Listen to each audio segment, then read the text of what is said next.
Any man that loses his father is pretty devastating, especially at that age where you consider now a man at being 18. I just graduated high school, and 2 weeks later, he passed away of a heart attack. He died in the house, and I was trying to give him CPR. I was on the phone with 911. I was trying to save him, and that affected me, till I was 35. I just recently got over that. I had some help with that, because in that whole process, I felt like I let my dad down. And so I took that when I couldn't do anything for somebody, or I felt like I let somebody down. It was like I was experiencing that all over again. And so him passing, and then my mom, she didn't want me to go off to the college that I wanted to, because she needed me there to help her with the house, and she just needed somebody there, and I'm the oldest. So instead of going to the university where I had a scholarship, I ended up going to one local. That was more expensive, but I was able to get in, and I was a redshirt freshman in track. Welcome to Just Men, a life-changing program that resonates hope as well as encouragement. The program that gives you information and inspiration for the glory of God. I'm your host, Jeff Tate, and thank you for joining Just Men. On today's program, we have a very special guest. This is his first time on Just Men.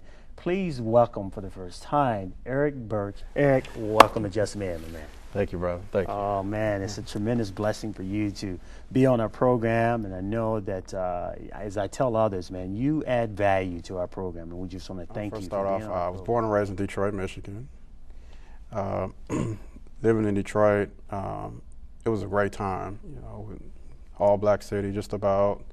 So I got real in touch with, what it was like to be black, Mm-hmm. It was maybe, a small percentage of white, so I didn't have to deal with the bureaucracy, that type of thing. So it was more like, black power thing all the time. So we had black businesses, black restaurants, downtown. We pretty much enjoyed the city.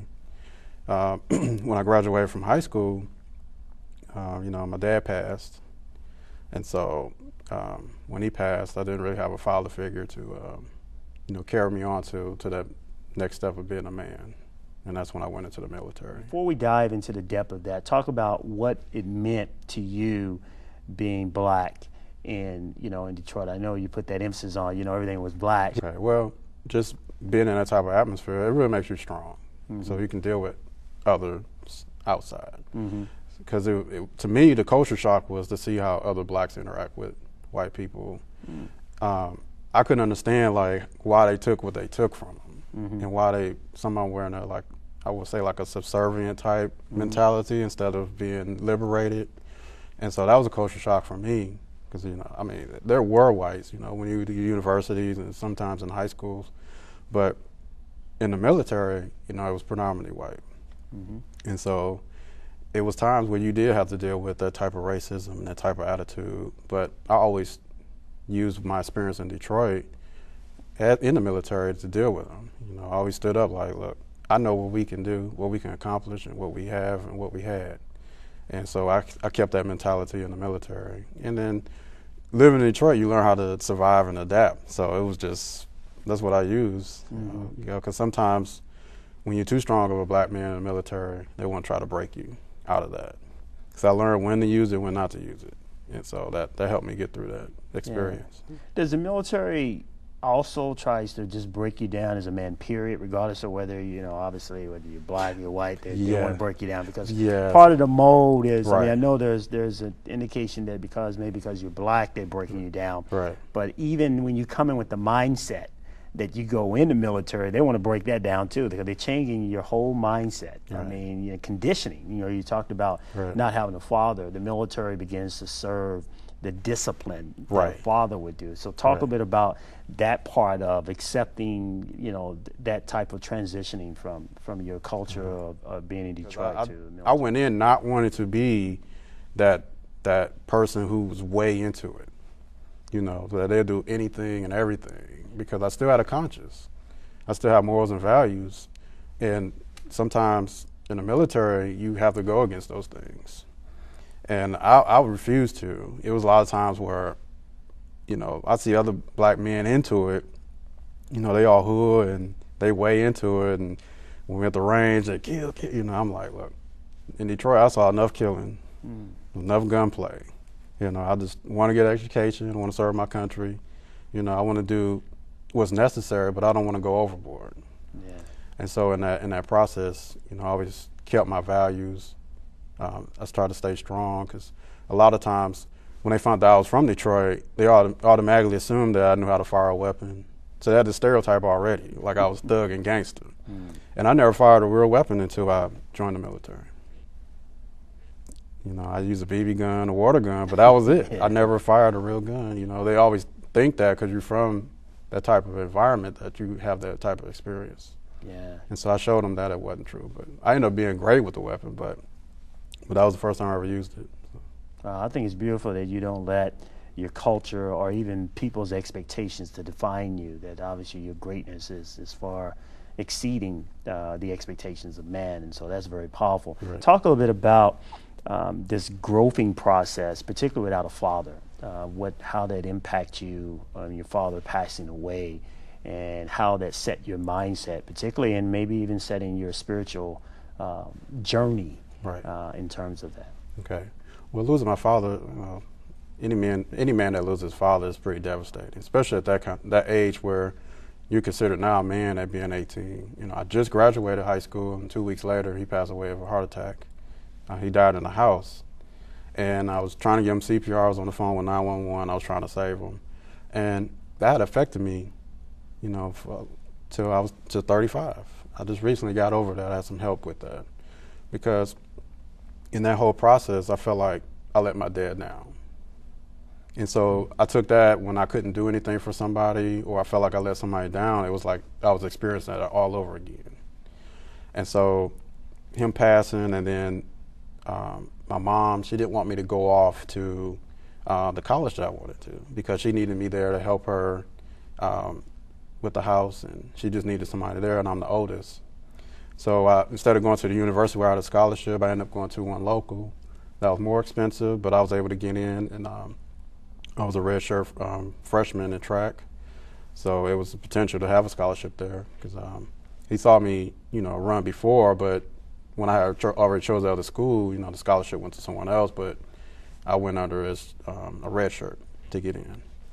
And so not having a father figure, I know there's a lot of young men, they're losing their father even younger than that. So they don't even have, you know, some losing them as early as 10, you know, 2.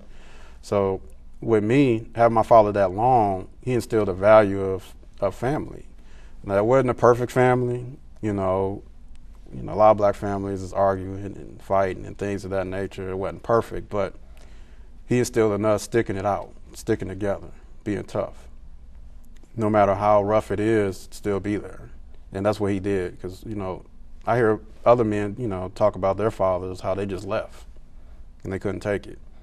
But my dad stayed until he passed. So I admired that, and that's what I do in my life. Like, if I'm in my current relationship, I don't want to let it go. I want to work it out. I want to, you know, keep at it, you know, because it's too easy to give up. It's a lot harder to stick in and give it your best. It's easy to quit. And so that's not, you know, something I wanted to do, and my dad instilled that. So he did instill some things as far as being a man, but that next level, you know, like how you know, rear your children, all I can do is go back on experience with him. But to have that grandfather where, you know, for my son, and to call my dad, okay, hey, what I do with him now? He's 10, you know, like, because I can't remember some things, you know, so I don't not having that. But being in the military, I had a lot of men take me under their wing to give me that father figure. You know, what God takes away from you, he always brings you more than what he took from you. Mm-hmm. So I had the one father, but going into the military and being in my spiritual development, I have more fathers than I could even handle, you know, right now. You know, I have men I can call on now and say, hey, when your son was 10 and he was talking about girls, what did I say to him? You know, that type of thing. So, wow, yeah. That's beautiful. Yeah. And I know I'm going to say, I mean, when I talked to you, I wanted to talk about, you know, faith, family, and right. friends. Yeah. And I want to save family the last, because I really want you to expound on family. I know that's significant, and I know that right. you will want to share about your family. Yeah. But I want to talk about the transition of your spiritual journey with faith, and how that came about, and exactly what has it meant to you in the development of your mindset and developing you into what you call manhood. Right. Talk a little bit about that experience and that process. Oh, wow. Well, it started when I was in the military, as far as really seeking it out, because, we had chaplains, and I went to several churches on different bases and different countries, and I still didn't, it still wasn't hitting me the way that I was looking for it, and I had many men who try to bring, that type of environment to me, that type of teaching, but it just wasn't hitting me in my soul, so it just wasn't, to me, wasn't powerful enough, or it just wasn't brought to me in a way that it would pull me all the way in. And so when I was in Special Forces, I was in the support team doing the IT, and we were over in Jordan. And when I was in Jordan, I actually saw the different times of prayer, where the whole city where I was at would just shut down. We was on the interstate on a bus, and the bus driver stopped, got off, and the soldiers that was with us, the Jordanian soldiers that was with us, just got off the bus. And they went across the interstate to the side of the road, and they had their prayer rugs. And they prayed, and we had to wait till that was over. And I'm looking at this like, these people take this is for real.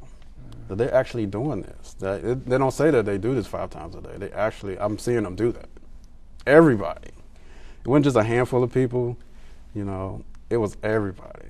And to see an interstate stop to observe their religious faith, that's just phenomenal, because we had things to do. But to them, that didn't matter at that time. What mattered was observing, giving praise to the Lord, praise to their God, fulfilling that obligation. That I say, when I take on this faith, I'm going to do this 5 times a day, at least. And they were doing that. And I was real fascinated about that. And then when I went to one of the churches there, they said that they left Islam to be Christian. But when I talked to them, they still sound like they were practicing the faith of Islam. So to me, that confused me, because they still was doing a lot of the traditions and practices. So that kind of, I didn't understand that. So, but the guys I was with are all white, and I was like, I don't want to be the black guy or the Negro, standing out asking questions and making it feel like I'm radical while I'm asking these questions. So I just left it alone. I kept that in the back of my mind. And so when I got off active duty, I went to National Guard. I was about 4 years ago. I was really trying to get that spiritual enlightenment that I was needing. And when I was invited to the mosque by who's my wife now, I was trying to date her, and she stuck to her guns, and she didn't fold. And she was just like, look, this is what I am, and, this is what I'm looking for. And I said, well, I knew about Minister Farrakhan. I knew about the nation. Living in Detroit, because it started there, and it was real popular, and there was a lot going on. But, being a youth, it's like, well, that's what they do. That's what we say. Oh, they do what they do. I'm going to do me. It was that type of thing. But to be formally introduced to it, it really hit me the way I was looking for it. Just because the minister, the local minister here in Nashville, he hit points of the Middle East that I was at, and he brought from actual physical to a spiritual, and he could reference every place in the Bible, and that really was like, I was really fascinated about that, because I never heard anybody break the scriptures down and relate it to my real life like that.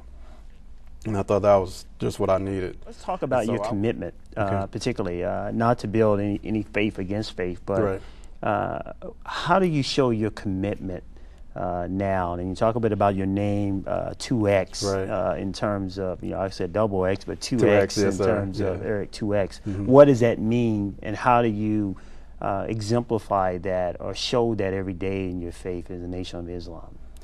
Well, just how I carry myself now. I mean, in the nation, you're really accountable for how you behave and how you live your life. And I didn't have that before. Even I wasn't a bad guy, but I mean, if I can get away with something, I really was trying to get away with, you know. So, and just the whole thing with just how you interact with people and work and everything is so much different now, being in the nation, because now I have something to say, something really intelligent to say. Now I can talk to someone and I can come out of the scriptures and it give them some kind of enlightenment to improve their day. I didn't have that. You start talking about being there. Yeah. Wow, that's it. I mean, when it comes to family, we got to be there. I mean, the kingdom of God starts from within. It starts with you. Right, And, exactly. as you build that within you, then it's like the mustard seed that grows and grows and grows, and it becomes a kingdom in itself. You know, you have enlightened us, and I know we got to have you on the program again to expound. So we're gonna dive in, especially in just transitioning your faith and your beautiful wife and your son and what they mean to you. But give us last words of encouragement, words of empowerment that has been on your heart heavily in this last closing of our program. Well, what I have to say is that no matter how people try to steer you from doing what you feel is good for you, you still have to keep forward and do it. Because the minute you let somebody steer you away from that, you would never achieve what God has planned for you. You know, every person that comes in your life is an obstacle, is a challenge, it's a trial. And when you keep looking forward and not looking back like Lot's wife, God will never leave you behind. He'll keep you going forward.